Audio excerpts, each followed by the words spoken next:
Welcome to tree media. ఈ రోజు మనతో స్పిరిచువల్ మెంటర్ బహుముఖ ప్రజ్ఞాశాలి కరుణమ్మ గారు ఉన్నారు. నమస్కారం అమ్మ. నమస్తే అమ్మ, ఇప్పుడు రన్ అవుతున్న బెట్టింగ్ యాప్స్ ఇష్యూస్ అన్ని మనం చూస్తున్నాం. ఒకరు ఇద్దరు ముగ్గురు అంటూ లెక్కలేనంత మంది బయటకు వస్తున్నారు.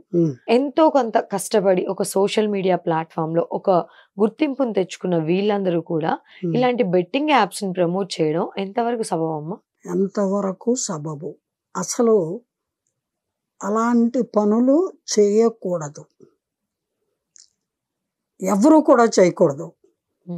ఈ సోషల్ మీడియా ద్వారా చాలామంది సబ్స్క్రైబర్లని అలాగే ఫాలోవర్స్ని సంపాదించుకుని వాళ్ళ యొక్క టాలెంట్ తోటి వాళ్ళు నలుగురికి పరిచయం అయ్యి ఆ తర్వాత వాళ్ళ చేత అభిమానింపబడి వాళ్ళ అభిమానాన్ని చూరగొంటున్న తరుణంలో వాళ్ళ జీవితాలకి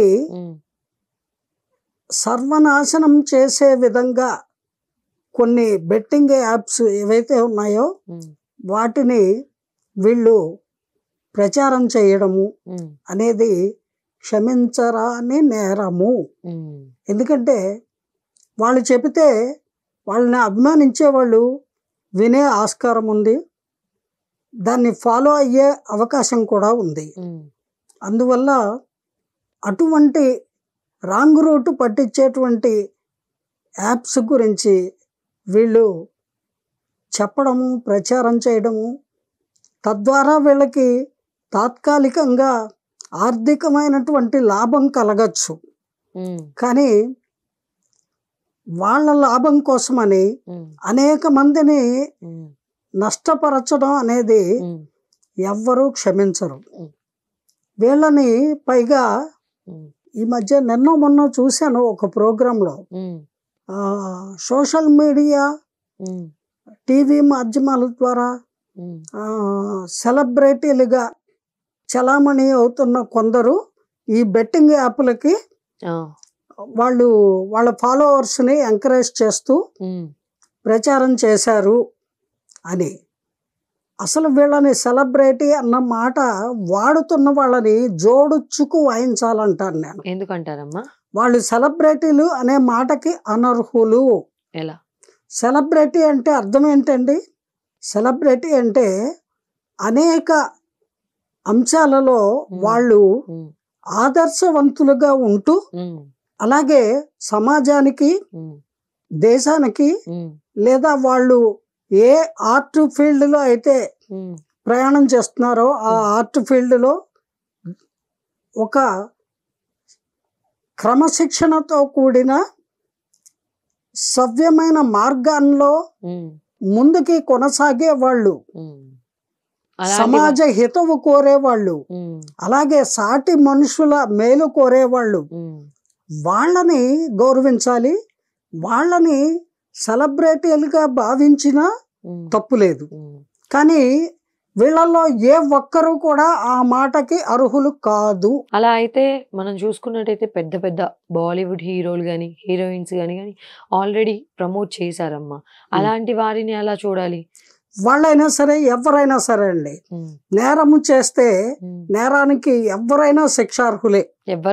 ఎవరైనా సరే ఒక చెయ్యరాని పని which will comes under the category of crime.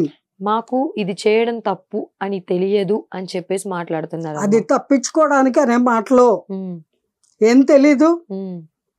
మీరు అన్ని ప్రోగ్రామ్స్ చేస్తున్నారు, లక్షల మంది ఫాలోవర్స్ని సంపాదించుకున్నారు, జనాల మనసుల్ని ఎలా కొల్లగొట్టాలి అనేది తెలిసిన మీకు జనాల్ని ఆధారంగా చేసుకొని వాళ్ళ చెవుల్లో తామర తోటలు వేసి కాలీఫ్లవర్లు పెట్టి వాళ్ళని ఆ ఉచ్చులోకి దించి దురాశలు వాళ్ళల్లో కలిగించి 10 రూపాయలు పెడితే 10,000 వస్తాయి, 10,000 పెడితే లక్షలు వస్తాయి, లక్షలు పెడితే కోట్లు వస్తాయి అనేటువంటి ప్రలోభానికి వాళ్ళని గురి చేసే ఈ యాప్ల గురించి ప్రమోట్ చేయడం అనేది చాలా తప్పండి. ఏ చిన్న అంశం అది తెలీదు అంటే ఎవరు ఒప్పుకుంటారు? మీరు ఒప్పుకుంటారా? నేనైతే ఒప్పుకోను. బుద్ధి జ్ఞానము మొండెం మీద తలకాయ ఉన్న వాళ్ళు ఎవ్వరూ ఒప్పుకోరు. తెలియక ఎలా చేస్తారండి? ఖచ్చితంగా తెలిసే. వాళ్ళకి ఏం తెలుసు, ఎంతవరకు తెలుసు అనేది ఒక లెక్క ఉంటుంది. వాళ్ళకి ఏం తెలుసు, ఈ యాప్ ప్రమోట్ చేస్తే మీకు 3 లక్షలు ఇస్తాం, 5 లక్షలు ఇస్తాం అని చెప్తారు. ఆడడం వల్ల నష్టం జరుగుతుంది, అది తప్పు అని తెలిసినప్పుడు ఆడించడం కూడా తప్పే కదా అమ్మా? రెండు తప్పే. ఆడటము ఆడేవాళ్ళ తప్పు. ఇప్పుడు అక్కడ అశుద్ధం ఉంది, కానీ దానికి మసాలా వేస్తే మంచి టేస్టీగా ఉంటుంది, నేను తిన్నా మీరు కూడా తినండి అని చెప్తే తినేస్తారా? అదే కదా. అది అలా చెప్పిన వాడిది తప్పు, తినడానికి వెళ్ళిన వాళ్ళది తప్పు. ఇది దాంతోటే సమానం అంటారు నేను, అశుద్ధంతో సమానము. ఎందుకంటే అసాంఘిక కార్యకలాపాలు ఏవైనా సరే, నీచమైనవి, దుర్మార్గమైనవి, అటువంటి వాటిని ఎవరు ఎంకరేజ్ చేయకూడదు. వీళ్ళు తెలియక చేశారు అన్న మాటకి నో ఎక్స్క్యూజ్. లక్షల్లో డబ్బుల్ని పొంది వీటిని ప్రమోట్ చేశారు అనేది వాస్తవం అమ్మా. లక్షల డబ్బుని పొందుతున్నప్పుడు ఇంత మొత్తంగా డబ్బు ఎందుకు మనకి ఇస్తున్నారు, పొందుతున్నాము ఆలోచన ఉండాలి కదా. ఇది తప్పు కాకపోతే ఇంత ఎక్కువ మొత్తంలో డబ్బుని మనం ఎందుకు పొందుతున్నాం, మిగతా ఏ ప్రమోషన్స్ కూడా ఇంత ఎక్కువ అమౌంట్ ఆఫ్ మనం పొందట్లేదు అని చెప్పేసి క్లారిటీ ఉంటుంది కదా అమ్మా? ఉంటుంది. అందుకే నేను అంటున్నాను, తెలియక తప్పు చేసాం అన్న మాటని మనం ఒప్పుకోవాల్సిన అవసరం లేదు. పోలీస్ శాఖ వారు దయచేసి మీరు వాళ్ళని క్షమించకండి. వాళ్ళని అస్సలు వాళ్ళు చెప్పే నాటకాలు, దొంగ ఏడుపులకి మీరు కరిగిపోకండి. వాళ్ళు తెలియక చేశాము అంటే నమ్మద్దు. తెలియకుండానే డబ్బులు వచ్చేస్తాయా? తెలియకుండానే మీరు పెట్టండి మీకు బాగా డబ్బులు వస్తాయని చెప్తారా? కాదు కదా. బాగా తెలిసే చేశారు, తెలియదు అనే మాట చెప్పి తప్పించుకోవడానికి నాటకాలు ఆడుతున్నారు. ఇప్పుడు ఇలాంటి వాళ్ళకి ఎటువంటి శిక్షలు పడాల్సి ఉంటుందమ్మా? అది పోలీస్ శాఖ వారు నిర్ణయిస్తారు as per law and order.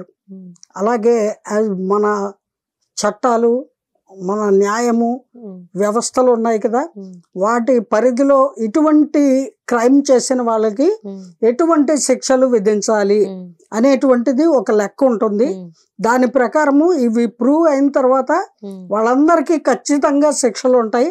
ముందు వాళ్ళందరినీ అరెస్ట్ చేస్తారండి, రిమాండ్కి పంపిస్తారు, అక్కడ ఎంక్వైరీ చేస్తారు.